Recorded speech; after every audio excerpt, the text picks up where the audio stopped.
Good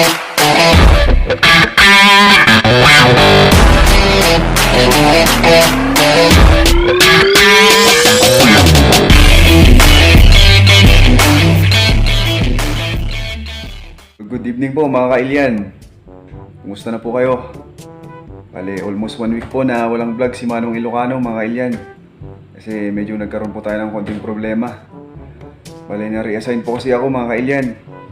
Wala dito sa school, napunta po ako sa Rural Health Unit ng bayan namin.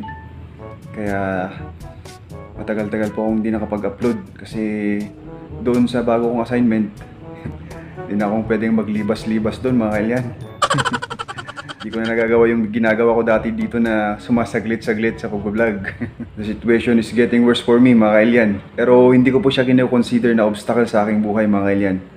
But instead, mas magiging motivated pa ako ngayon mga kailyan para mas magpursige pa dito sa aking mga vlog. So bale, sumaglit lang po ako na mag-vlog ngayon para kahit papaano ma-update ko naman po yung mga minamahal kong subscribers dyan. Sana po patuloy nyo po akong suportahan mga kailyan. Sa katunayan yan mga kailyan, nakiusap lang po ako na dito na muna ako sa school pansamantala kapag day off ko para may matuluyan po ako kasi umuwi pa ako sa amin, masyado pong malayo, masyado pong magastos sa gasolina mga kailyan. And good thing mga kailyan, pumayag naman po sila at yun naman po yung pinagpapasalamat ko mga kailyan. At sa totoo lang, medyo hindi ko na po basta-basta makakalimutan tong school kasi within 8 years dito po ako nagtrabaho. Never po akong na-reassign sa ibang lugar. Ngayon lang talaga mga kailyan. And ginawa ko rin po tong vlog na to dahil gusto ko pong mag-sorry sa isang tao. Hindi na lang po natin babanggitin yung pangalan. Ang nangyari po kasi nung isang araw, nag-message sa akin isa sa mga friends ko sa Facebook na in-invite ko doon sa aking ginawang Facebook page. O nag-message po siya sa akin. And unluckily, on duty po ako nun. Kaya hindi ko siya nasagot. May nasabi po siya sa akin na medyo hindi maganda. Pero okay lang po yun. Wala po sa akin yun. Ang sabi po niya kasi sa akin, feeling daw ako. Kasi hindi pa ako sumisikat. Hindi na po ako namamansin. Inamin ko naman po na talagang mistake ko yun kasi hindi ko siya na-entertain. Kaya sana kung napapanood niya, gusto kong humingi ng pasensya sa iyo kapatid. Sorry talaga. And sana next time makabawi ako sa iyo. Pero gusto ko rin pong i-explain yung aking side mga kailyan. Una po sa lahat, gaya nga ng sabi ko, during that time busy po tayo kaya hindi po tayo nakapag-response. At pangalawa, hindi ko naman po pinasok tong YouTube para sumikat or maging popular. Never ko pong naging ambition yan mga kailyan. Sa totoo lang, hindi ko po in-expect na magiging YouTuber ako. Kasi dati nanunood-nood lang ako. And till such time na nakita ko na YouTube pwede pala siyang maging source of income. Kaya sa bagay na yun po yung nag-motivate sa akin para makipagsapalaran po dito. Kasi sobrang hirap din po kasi yung buhay ko, mga kailyan. Wala po akong permanenteng trabaho. Sana gusto ko ring makatulong sa pamilya ko. Yun po yung mga bagay na nagtulak sa akin para pasukin ito. But not to the point na magyabang mga kailyan. So para po sa hindi mga nakakalam mga kailyan, yung pagiging YouTuber po hindi po yan pagpapasikat ng sarili. Trabaho po to mga kailyan. Yun po yung katotohanan doon. Kaya kung napapansin nyo, sa panahon ngayon, napakarami na pong artista, mga professional, mga doktor, engineer, teacher, lahat po nagkaka-interest na mag-vlog kasi nakita nila na maganda siyang source of income. Kaya very competitive po ngayon yung YouTube mga kailyan.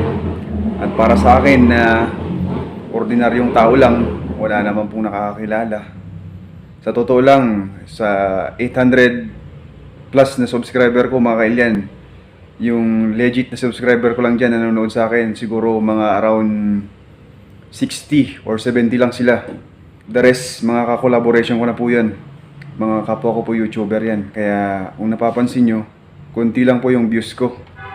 karamihan doon galing din sa akin. Sa totoo lang din mga kailyan, medyo napanghihinaan na rin po ako ng loob. Kasi talagang sobrang hirap po. Kung naiinisip po ng ibang tao na madali lang yung pag-YouTube, hindi po ganun kadali yun. Sobrang hirap po. Nakaka-stress, nakaka-pressure. It requires a lot of patience mga kailyan, yung pagbablog. Siyempre, sa amin, hindi naman po kami pwedeng magpakita ng mga ibang emotions namin sa harap ng camera. Wala naman po kami pwedeng gawin kundi mag-smile. Katulad ngayon, nakasmile po ako. But, sa totoo lang, marami din po akong pinagdadaan ng problema ngayon mga kailyan. Kaya, gusto ko na rin pong kunin tong oportunidad na to para hingin po ang inyong suporta mga kailyan. Lalong-lalo na po sa mga bagong napadpad lang dito sa aking channel. Sana po suportahan nyo si Manong Ilocano mga kailyan. Alam ko naman po na wala naman pong something special sa akin. Wala naman po akong special skills or talent na may showcase sa inyo. Kagaya ng mga ibang vlogger. Pero siguro yung meron lang ako, yung sincerity na kahit papano, ma-entertain ko din po kayo. And makapag-share din po ng konting bagay-bagay sa inyo mga kailyan. Kaya sana po, tulungan nyo po ako. At balang araw mga kailyan, may papakita ko sa inyo na hindi nyo pinagsisihan yung suporta na ibinigay nyo sa akin. So yun lang po mga kailyan. Kunting update lang po sa inyong Manong Ilocano. Thanks again for watching. Pero bago po ako mag-end, gusto ko po munang magpasalamat sa inyo. In general lang po. Kasi sa totoo lang, kukunti lang po talaga yung subscriber ko na kilala ko. Maraming salamat po sa inyong lahat. Sa wala pong sawa nyong pagsuporta sa akin. Gaya ng sabi ko kanina, kahit wala pong something special sa akin, patuloy nyo po akong sinusubaybayan. Kaya may sincerest gratitude po sa inyong lahat. Napakalaking bagay po sa akin yung suporta nyo sa akin mga kailyan. At asahan nyo po na magpapatuloy po ako. And gagawin ko po yung lahat para ma-entertain kayo at makapag-share din ng konting bagay sa inyo. So hanggang dito na lang po mga kailyan. Once again, maraming salamat and God bless you all mga kailyan.